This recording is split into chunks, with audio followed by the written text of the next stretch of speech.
Herkese salam, mən Mehman.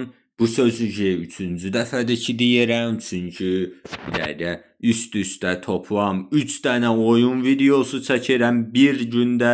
Hatta bir günü boş verin, bir gecədə.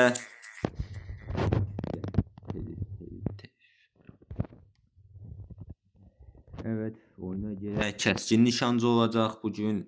Oyunu uzun vaxtdır ki çəkməydim. Oyunlara dönürsəmsə buna da dönüm dedim. Hop. Bir dəqiqə. Benden bunu mu vurmam istəyir cidden?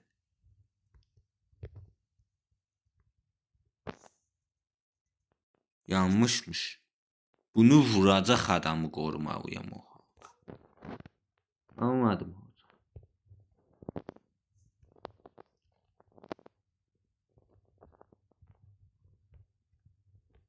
Sen miydin vuracağım adam?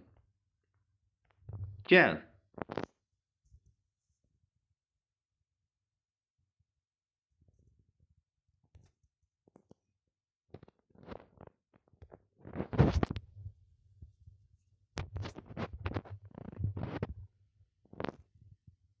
İnsan oyunlarda daha ne diyeyim vahşi olabilir.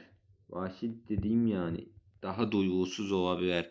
Çünkü insan normal dünyada edemediklerini oyunda etmek ister.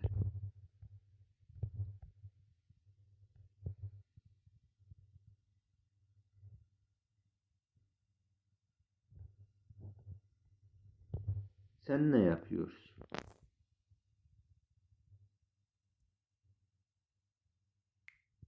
Ne teri o kadar isabetli bir atış olur. Mümkünatı yok. Ve bu oyunda bazı ne tər desem anlamadığım yerler olur. Mesela ben adamın çiyninden vururam. Oyun onu başından vurmuş kimi algı verir. Neyse o kadar da olsun canım. Bir dakika. Silahları geliştirək. Bu silaha ne lazım deyir. Bir dakika.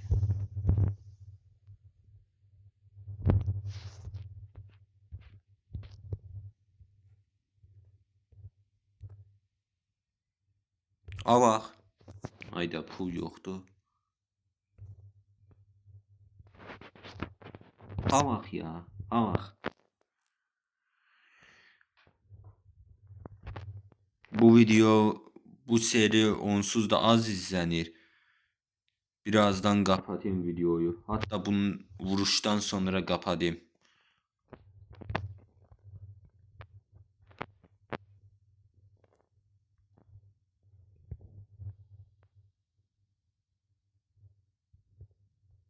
İçimden bir his bu çantalı insanlar suçlu değil ama değilmiş.